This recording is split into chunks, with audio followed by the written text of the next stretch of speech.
The first point of education for the 2024-2025 NBA season is straight line pathway plays.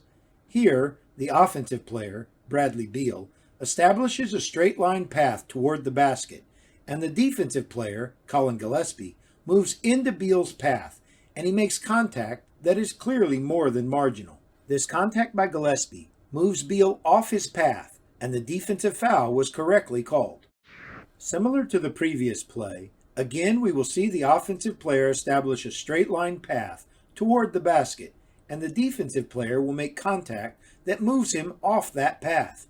The offensive player, Colin Sexton, drives to the basket, and he is rerouted from his path by the defensive player, Trey Mann. The defensive foul was correctly called here by the slot official. One final example of an offensive player being taken off his path can be seen here. The offensive player, Zion Williamson, establishes a straight line path toward the basket. The defensive player, Benedict Mathurin, moves forward into Williamson, and he makes contact that is more than marginal, and this contact takes Williamson off his path. A defensive foul was needed on this play. Now, let's look at some examples where the offensive player is not taken off his path. The defensive player here, Naz Reid, maintains his defensive positioning, and he does not create any contact that would move the offensive player, Austin Reeves, off his path. We know that contact alone does not constitute a defensive foul, and while there is marginal contact on this play, there is no defensive foul, as this play was correctly ruled a no call and a play-on situation. The final play in this section is another example of a legal defensive play.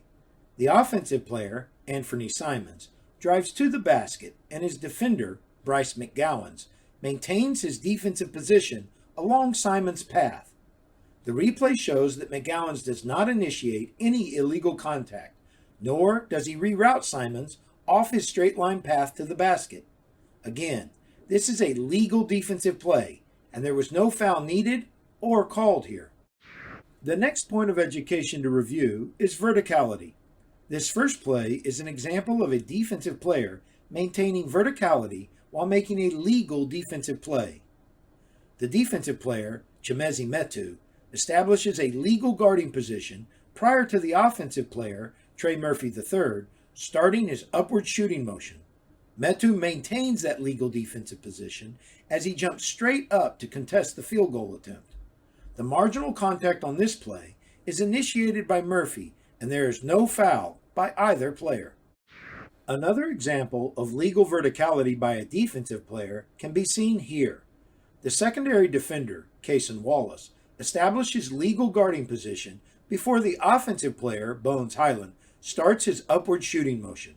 This is legal verticality by Wallace, and while a defensive foul was initially called here, it was correctly overturned via a coach's challenge to a no call. Our next example of verticality will show how the position of the defensive player can shift after contact occurs, but the defender would still be considered legal. Here, the defender, Zach Collins, establishes legal position, and he jumps straight up to contest the shot attempt by the offensive player, Rui Hachimura. But the ensuing contact that is initiated by Hachimura causes Collins' body to turn. As this turn by the defender occurred after contact and not before, this is a legal defensive play, and it was correctly ruled a no call and a play-on situation. Now, let's look at some examples where the defensive player does not maintain legal verticality.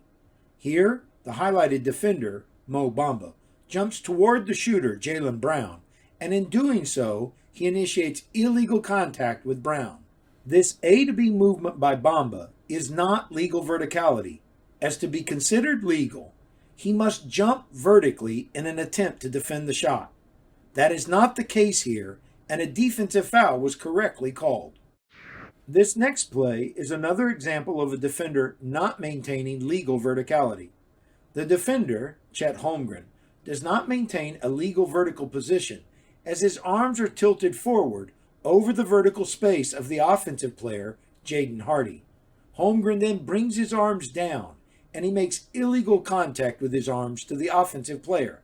To be considered legal, The defensive player must maintain his verticality as he attempts to defend the shot. That is not the case here, and this is a defensive foul on Holmgren.